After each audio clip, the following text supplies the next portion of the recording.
Om Namo Bhagavate Vasudevaya. Om Namo Bhagavate Vasudevaya. Narayanam Namaskrityam Naram Chaiva Narottamam. Devim Saraswatim Vyasam Tato Jayamudirayet. Nashtaprayeshu Abhadreshu Nityam Bhagavata Sevaya. Bhagavati Ruttama Shloke Bhaktir Bhavatina Ishtiki. We're reading today from Srimad Bhagavatam, Canto 3, Chapter 24, Text 35. Shri Bhagavan Uvacha Maya Proktam Hi Lokasya Pramanam Satya Laukike Atha Jani Maya Tubhyam Yadavocham.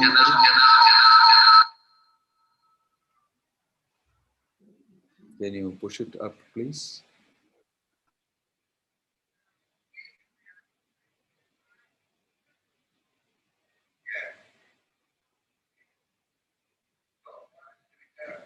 Can you move it up, please?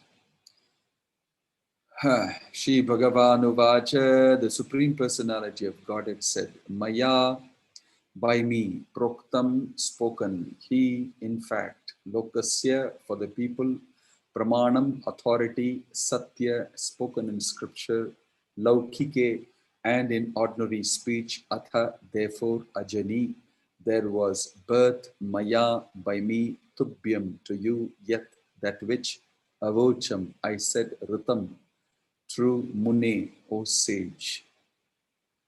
Translation and purport by His Divine Grace, A.C. Bhakti Vedanta Swami Srila Prabhupada ki Jai. So, I must also take it out on my reading just in case.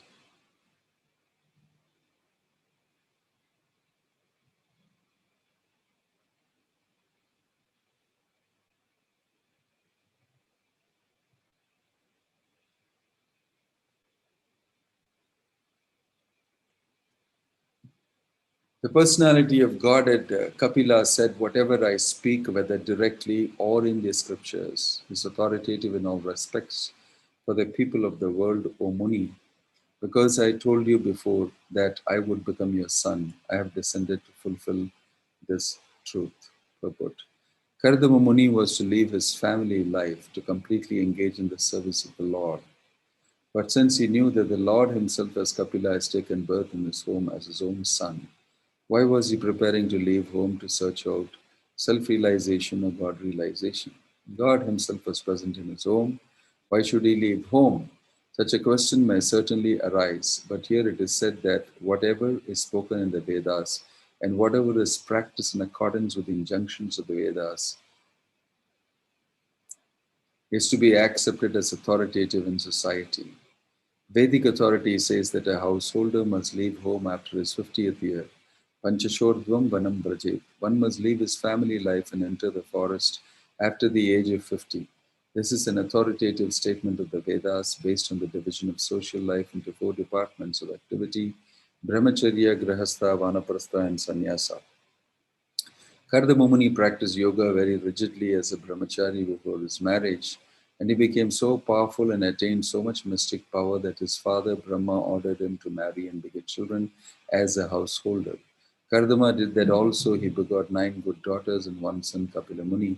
Thus his householder duty was also performed nicely, and now his duty was to leave. Even though he had the Supreme Personality of Godhead as his son, he had to respect the authority of the Vedas. This is a very important lesson. Even if one has God in his home as his son, one should still follow the Vedic injunctions. It is stated, Mahajano yena gadasa pantha. One should traverse the path.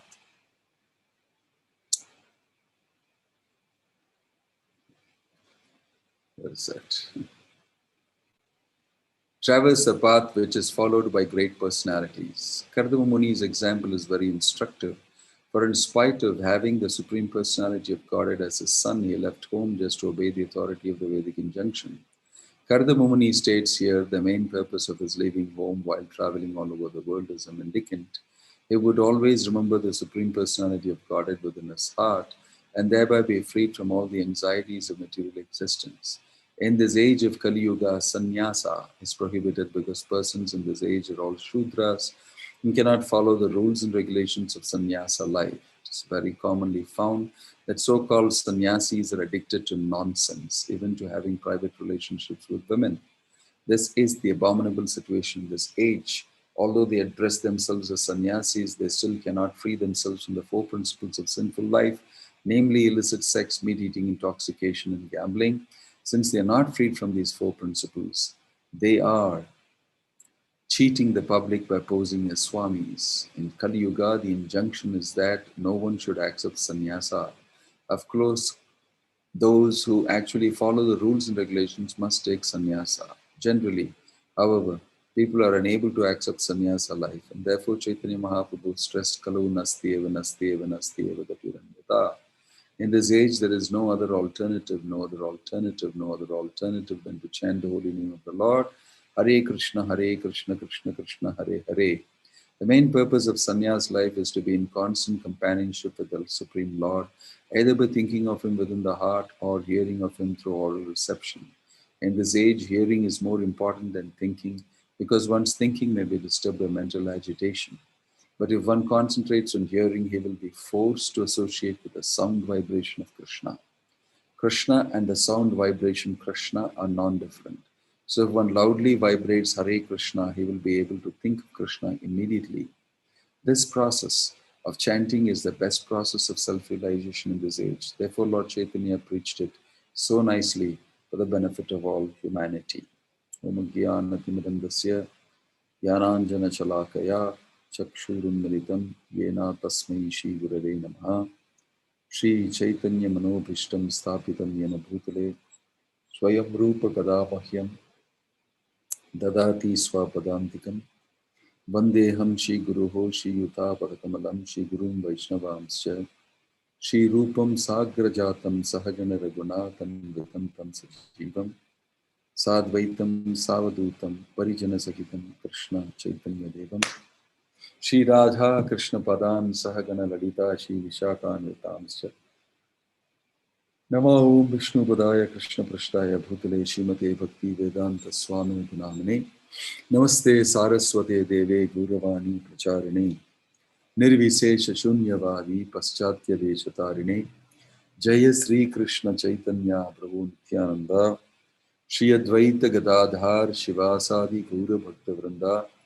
Hare Krishna Krishna Krishna Hare Hare Hare Rama Rama Rama Hare Hare. So we are trying to read from the Bhagavatam as per the sequence so that all the Bhakti Bible students also will benefit by a little more deeper insight. Here is the statement of Kapila Deva after he has appeared in the womb of Devahati. As per the promise given to Kapila, the Lord has appeared, and Kapila and Devahuti are an ideal Krishna conscious couple, Grahastha couple. A lot of lessons can be learned, both for sannyas life, for brahmachari life, for vanaprastha life, and for Grahastha life, from the brilliant example of Kardama Muni and Devahuti. The most important thing is that Devahuti and Kardama Muni are keeping Krishna consciousness in the center of their life. Highly important, highly valuable, and they don't do anything to spoil that value. In the material world, people consider money to be very important, societal influence to be very important, and people mostly work very hard for these purposes, and all their values are derived according to achieving this. What do I value? I value whatever that gives me promotion. Personally, gives me promotion in the society, gives me wealth, gives me sense gratification. All these things are very important. You'll see everybody's life is rotating on these values are based on this. You value everything according to, will this give me wealth? Will this make me rich? Will this make me important? Will I become famous? Will I get gratification? All these are the central purposes of our actions, our thought processes, everything. So this is a highly important aspect that for Kardama Muni and Devahuti, for both of them, the central focus is how I'll go back to Godhead, become a lover of Krishna.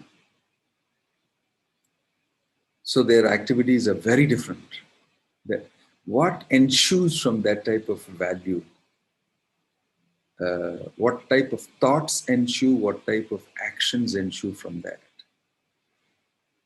That makes up your whole existence. So we should not think that this is unimportant or not very consequential. We should know that all our actions, thoughts, all of them flow from what we value and what we think is the purpose and goal of life. That is why Prabhupada is repeatedly saying in the Bhagavatam that the modern society is an animal society, doesn't have a goal, and their goal is just the pushings of material nature, sense gratification. So therefore there is Varnashrama. In Varnashrama, you subject yourselves to rules and regulations within the society for a peaceful coexistence. So that the goal of life is inside, and there is also your desire to have gratification accommodated very well. So I know I am pushed to have sense gratification, but I know that the goal of life is this. I should go past my desire for gratification and achieve ultimate purpose in life. So it's a transition. Human life is a life of transition. Asatoma satgamaya, tamasoma jyotirgamaya. In between. Therefore, asat means my life is based on the value of gratification, etc., which I mentioned. And all my occupation, my desires, my actions are based on that. So goal of life comes in, spiritual life comes inside. So in material life, I have certain goals, and spiritual life, I have the main goals. So sometimes there's a conflict between these two inside your head. When you take up Krishna consciousness, this is some of the biggest conflict resolution you'll have to do inside your head. What is really important to you? What you want to achieve in life? Do you want to be successful in the human form of life? Do you want at the time of death, when you pass away, you want to look back on your life and say, I gave it a good try. In fact, I succeeded. Or do you want to look back and say, wow, I had a lot of gratification, sense gratification, and I'm going to die now? And most probably it is miserable for people who have that type of a value, because they'll be sick, they'll be highly challenged physically, mentally, and everything. And it's very difficult even to think that, wow, I had a great life. See, prana prayana samaye kapavada pitho kantavarodana vidhau smaranam kutaste. So these are the things that Kulashekara Alvar said. It's not so easy to reflect back on life at the time of your death and think that we had a great time. So goal of life is one thing, and your desire is another thing that is understood. So in Kardama Muni and Devahuti, you will see this combination of, yes, I like to have gratification, but I'm not going to do that sacrificing the goal and purpose of life. This is called cultured living, varnashrama. I will to the minimum control myself and definitely enjoy. But I will never give away, I'll never forget the real goal of life. Who am I? Who is Krishna? Etc. This is where you become a human being. A person who is striving for the spiritual goal of life, for love of Krishna, while at the same time tethered and pulled down and challenged a little bit by his so many janmas of living in this world, is natural. That's a human being. That's I mean, there's always a tension, a good, healthy tension inside him. And there's a good, healthy tension also outside. And he repeatedly, because of that tension, is repeatedly depending on Krishna. Because Krishna is saying, I'll protect you. I'll protect you. You just depend on me. Surrender to me. Krishna is not telling, only if you give away your material desires, you can surrender to me and I'll protect you. No. If you surrender to me, I am like this, I'm stuck like this, but I want to be with that. Want to be with you. If that sincere desire is there, then Krishna paves the way for your purification. It's not that he will do the purification, you will do it, but he will pave the way for it. So you should first understand that this is what is life. That's why Grahastha life is very important. Very, very important. Grahastha life is a life that directly deals with this junction and transition. In the Brahmachari life, you're getting educated. In Grahastha life, with education and knowledge, you're meeting with sense gratification. And Vanaprastha life, you're saying enough, and you're trying to move away, again, weaning away. And then in Sannyas life, you're completely free from all this. I just meditate on the Lord. That's what is described here. So you will see that Kardama Muni is transited brahmachari life. That's when he saw Krishna, and Krishna told him, okay, you want to get married? You have decided to get married, right? Fine, I'll find you the best girl possible. And then as Swayambhuva Manu comes and offers his daughter, who's very beautiful, highly cultured, very, nicely brought up, very surrendered. And she has chosen Kardama Muni on her own, in her heart. And Krishna has brought Kardama Muni and this person together. So, taking part in Grahastha life, he steps into Grahastha life. And he sort of puts her to a great test. And she satisfies him. And then he takes her to fully, deeply engage himself in Grahastha life. Father's 9 daughters, takes his wife around the whole universe, gives her an amazing Grahastha facility. And then he tries to say, it's enough. I've given you everything that you wanted. I cannot remain in the same situation anymore. I have to move ahead. So this decision at the right point he made throughout, you will see. When he was a brahmachari, he was very focused and saw Krishna. Then he decided, I must get married.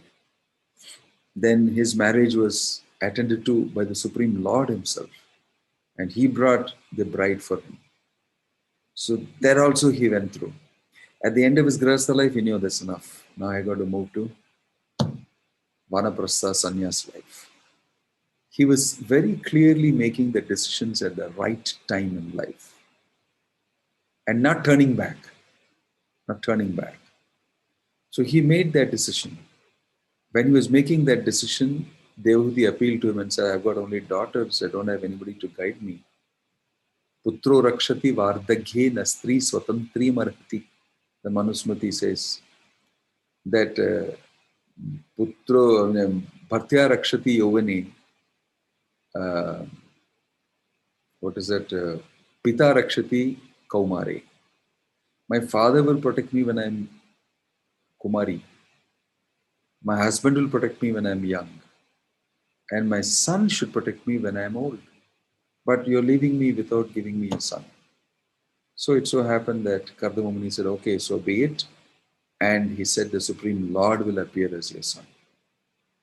And then as soon as the son is born, and the son says, I promised you, I'll come to you.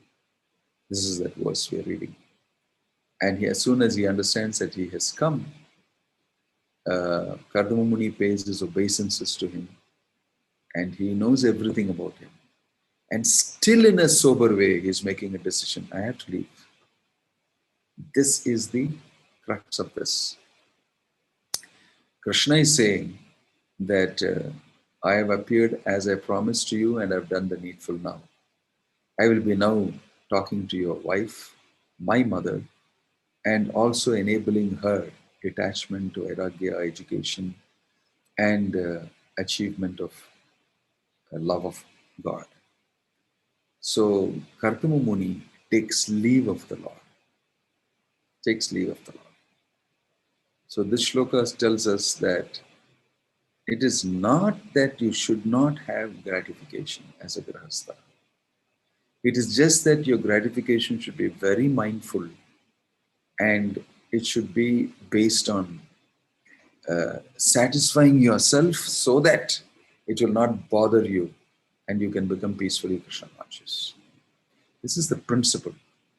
It's not that we keep the fire of lust burning, sense gratification burning in us, and we keep feeding it. You got to do that, what your license is, and then at the right time kick off, let go and go away.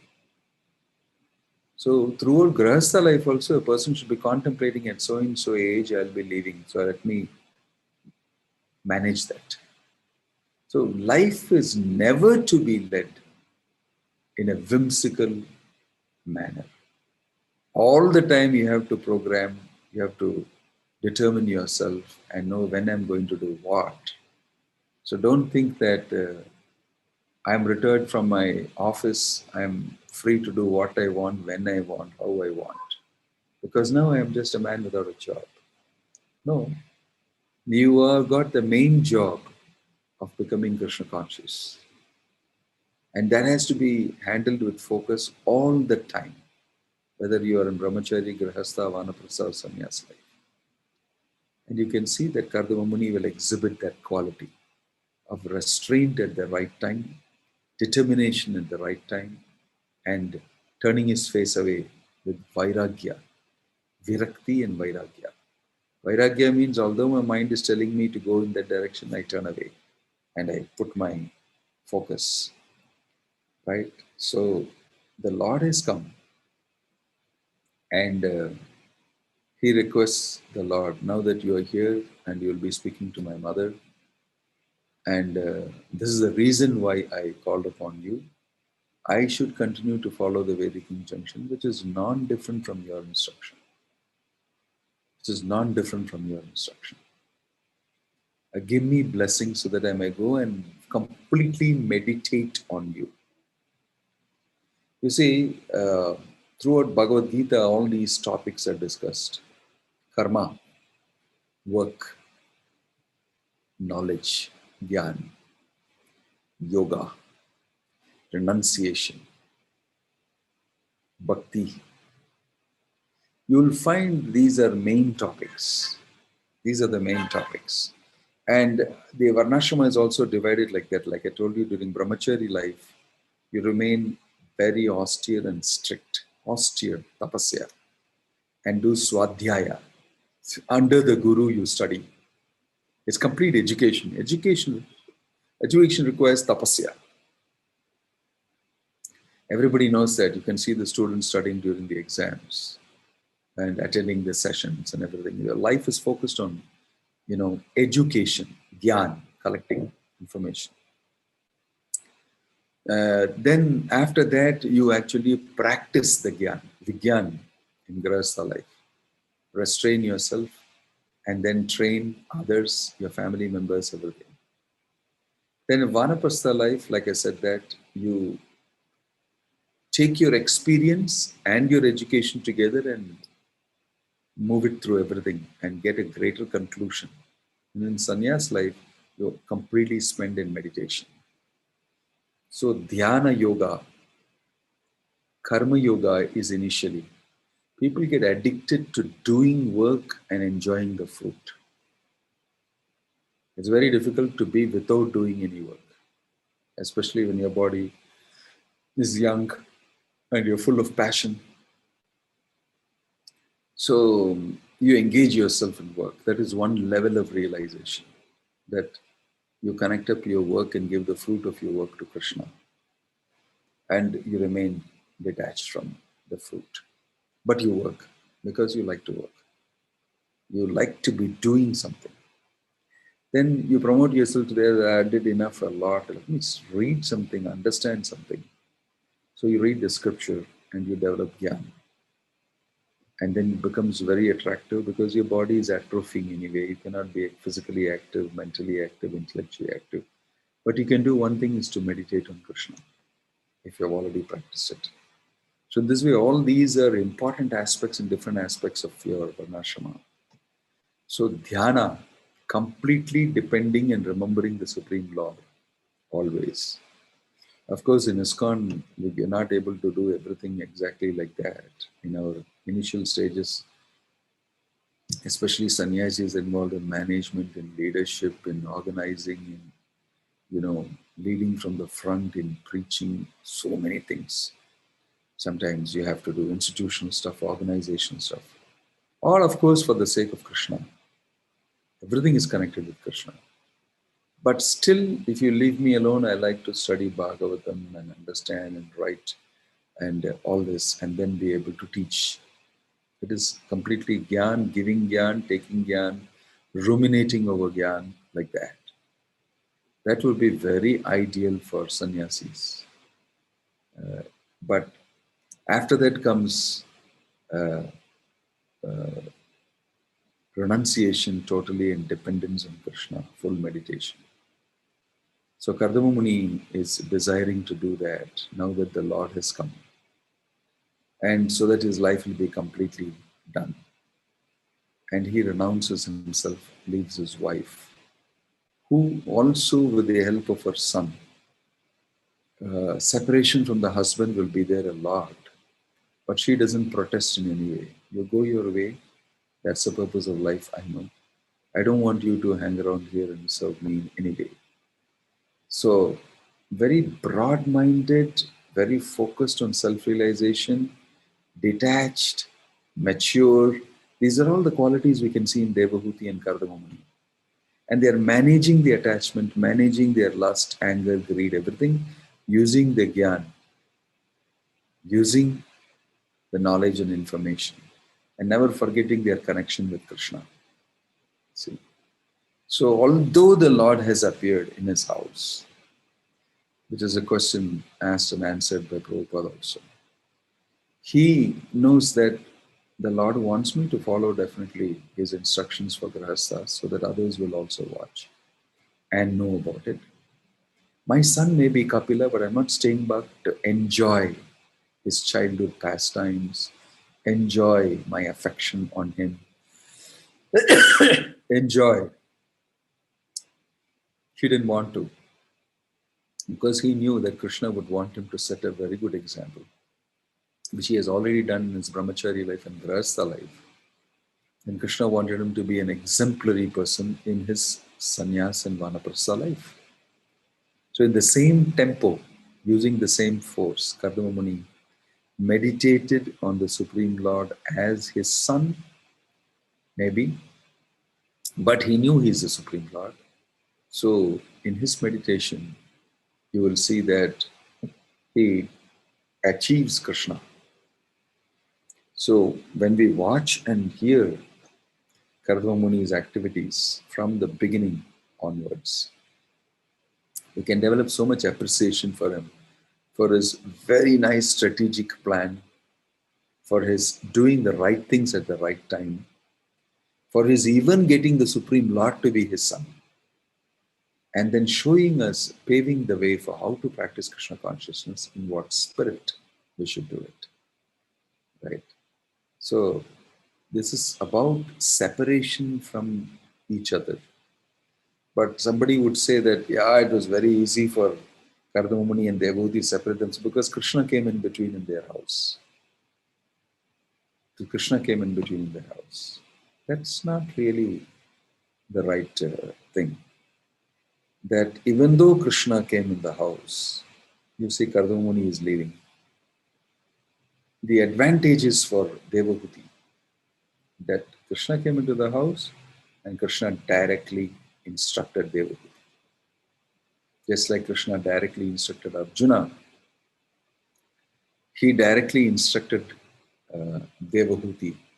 And Devahuti also was an inquisitive woman who wanted to know these things. And so she asked questions of Kapila. After all, you're my son in relationship. So, Putro Rakshati Vardhike, please protect me. So he gave instructions very nicely to his mother so that she will follow. It's already a very evolved personality. So she will be able to handle it. And in this way, you will see that Kardamuni has got Kapila as his son. His son is saying, I have arrived and I'm here with you. And Kardamuni, interestingly, will ask permission, I want to leave and meditate on you completely. So this is a very amazing conversation. The expected things are not happening.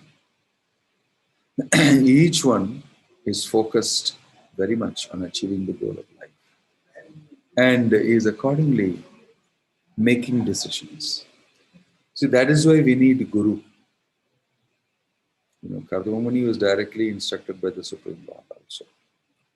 And Brahma also. Brahma directed him, you get married and you produce children and do your job as a grahastha.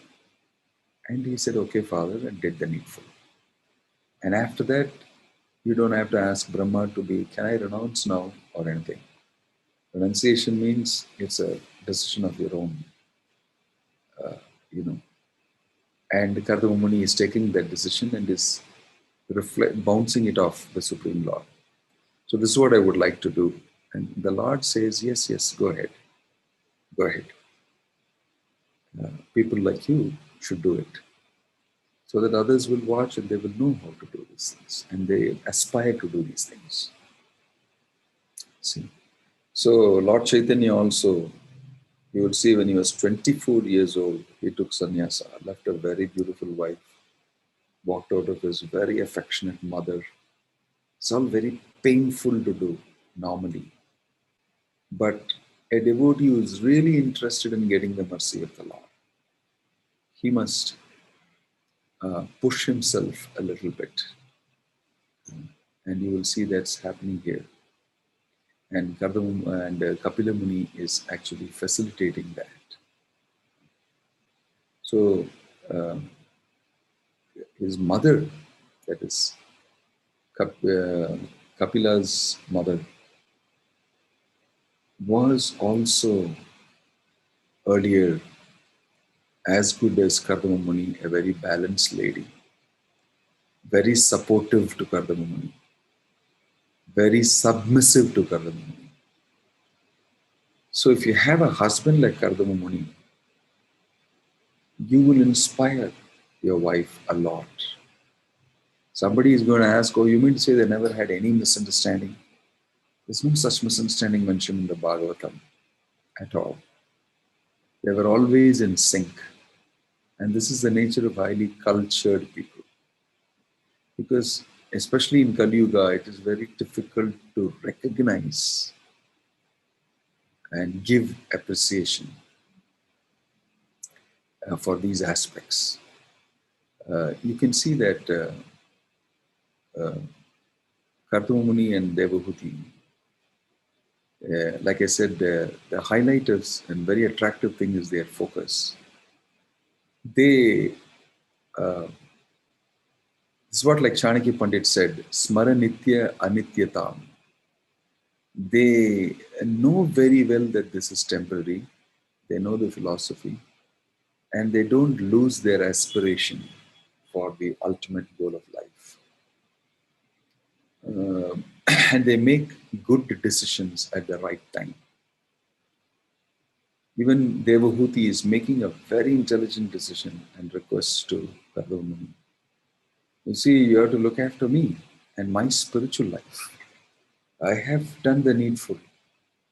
And so I need to be cultivated and have association and guidance. You see, Karmamuni becomes obliged to do something about it. Then say, okay, that I don't know, you do what you want. You're free to do what you want. That is irresponsibility. Every request of Devahuti, you see, he satisfies. First thing is, Devahuti came and asked a hand in marriage. He said, okay, but you know, I am what I am. She said, okay. The next request is, I want children. What all will a grahasthani desire? He says, okay. And then after that, next request is, I don't have a boy, I have only girls. What self-realization can I get? How will I be benefited? I will lose. I made a choice of marrying you. And if you leave me like this, I may lose the whole, advantage I got. So understanding that, Kapila Muni is born. So she is very well secured because she asked for it. She asked for it. You have to ask for pure devotional service. You have to ask for being situated there. It's not something that if you want, you can give me, otherwise I am okay. No, you have to aspire for it. You have to aspire for it, ask for it, tatra mulyam laulyam, become eager to get it. That is the highlight of Devahuti's character. Right? And you'll see how she'll make you use of Kapila's presence. Question him like nothing. And then achieve finally the goal of life. You see, you can see that this is what is called equality. It's not that Kadamamuni is getting one type of opportunity and Devahuti is not getting. No. Whatever Krishna is telling, Kapila is telling Kardama, yes, you can go to the forest and meditate. He's turning around to Devahuti and says, sit down, I want to speak to you and ask questions. And he gives her everything required. This is equality.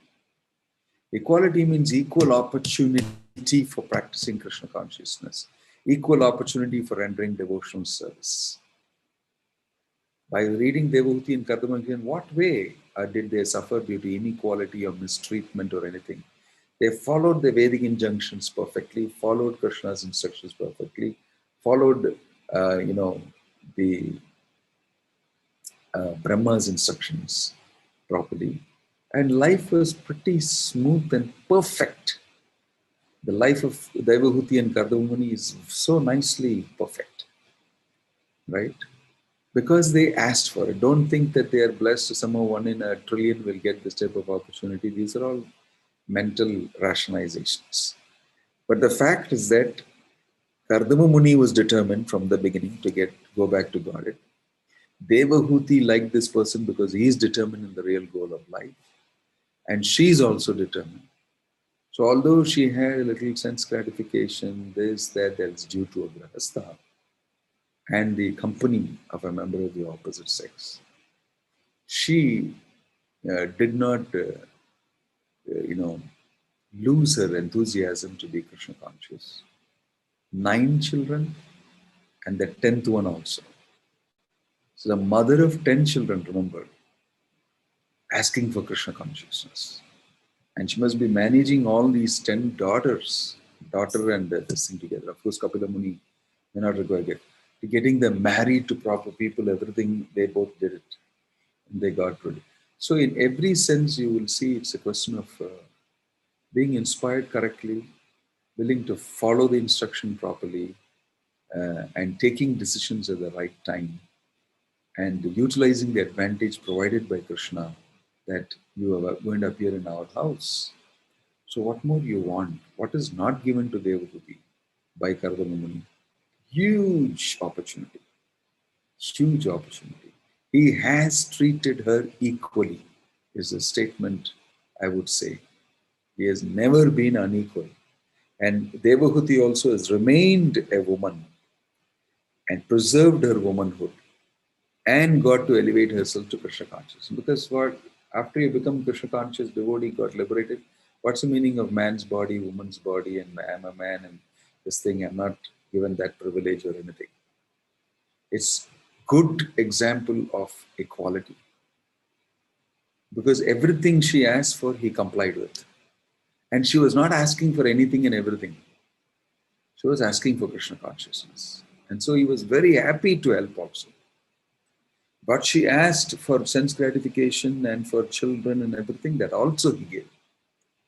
And at the right time, when she is ready to ask for this, that also he was able to facilitate by bringing the Lord himself to speak to her. So, what a perfect arrangement. This is the meaning of being equal, very highly cultured. And not thinking, wife, who are you? You're just a woman. You're just none of those attitudes. So if you compare it to modern day society and today's Grahastha life, even in the devotee community, what's lacking, if at all, wherever, is that focus, is that ability to keep Krishna consciousness at the center and have everything else move around it. Don't make your material life the center and have Krishna consciousness move around it. Then it becomes like a hobby or a weekend thing or just something that you have to do on the side. Bring Krishna consciousness to the center of your life. And you'll see everything material will automatically align itself. Because that is the alignment. But if you do it reverse, everything goes kaput, misaligned. So these are some of the thoughts that we can get from this beautiful story of Kardama Muni and Devabhuti. Om Tat Sat. Any question? I'll give you 5 minutes for questions. Alankrita, we understand that we should not expect from the Lord anything in return, so it looks like our short-term prayers get sanctioned in the long-term prayers than the long-term prayers. How to understand? Yes, that is decision of Krishna. Your short-term prayers will be successful because your situation is like that. Your karma situation, your other things are also fit for getting this short-term desire satisfied, then Krishna will make it happen. According to the situation you're in, many different types of karma can affect you. According to the situation you're in, if you're supposed to suffer, that also Krishna will give you. But the situation itself is not the main thing. The final thing is how you're getting an opportunity to become a person rendering pure devotional service to Krishna. That opportunity. If you think that, oh, this prayer is not answered, only that prayer is not answered, I would say that no, Krishna is definitely going to answer your prayers. In the sense that you're expecting some result immediately. At the right time, things happen. You should have full faith that Krishna is definitely working out the best for me. Although apparently sometimes it may look not so good.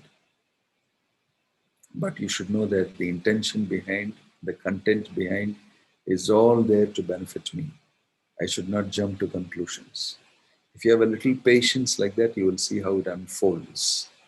Everybody is under a plan of Krishna for making them Krishna conscious. It is that sometimes we don't execute the instructions properly. We speculate, we have wrong association, and all these things. Otherwise, everybody has got a plan, and everybody's plan should match with Krishna's plan as much as possible. And Krishna's plan will definitely for you take shape. It's just a matter of time. You should patiently continue to practice a Krishna consciousness. Vivek. Kali Yuga, Grahastha life is not so easy.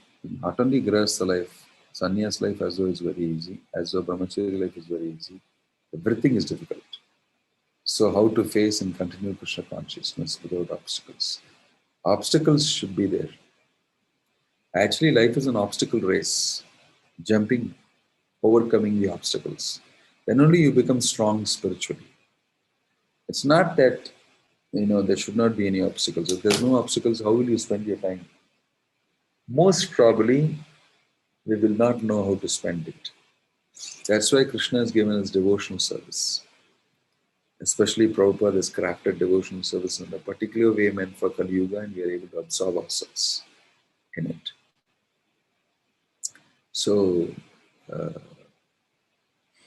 all varnas are challenged, all ashramas are challenged, and you should follow the order of Lord Chaitanya as nicely detailed by Prabhupada for this day and age, and execute it with faith. And you will definitely be able to achieve some success. Akshaya Shivanathan, why did Draupadi want a son to progress in spiritual life? Devahuti wanted a son. Apologies for my ignorance. Well, good question.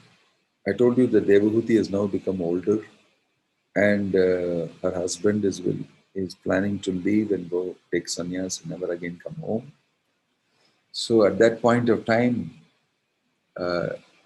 she thought, I need to get protected. And as per Vedic culture, the son should protect the old mother.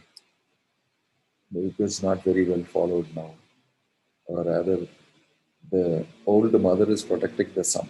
That's how it is. She's protecting the son so much that she doesn't allow the son's wife also to come closer to him.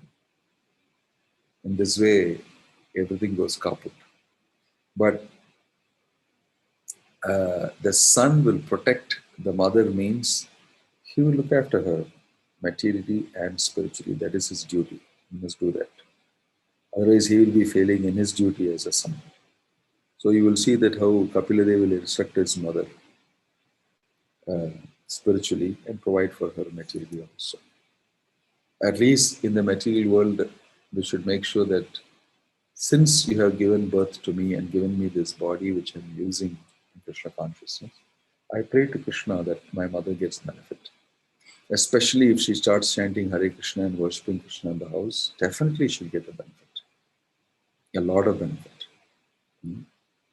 So this is the reason why Akshaya, this is the reason why Devati wanted a son, because it is allowed as per scriptural regulations also. And therefore, Putro Rakshati Vardagye, I told you. So remain in the protection of the... A female should always remain in the protection of a male at all phases of life. Nastri Swatantriyam Arhati. Giving her independence is not recommended because she'll get exploited by others. Okay? I hope that's answered. Om Tat Sat. Srila Prabhupada ki jai, Grantaraj Srimad Bhagavatam ki jai.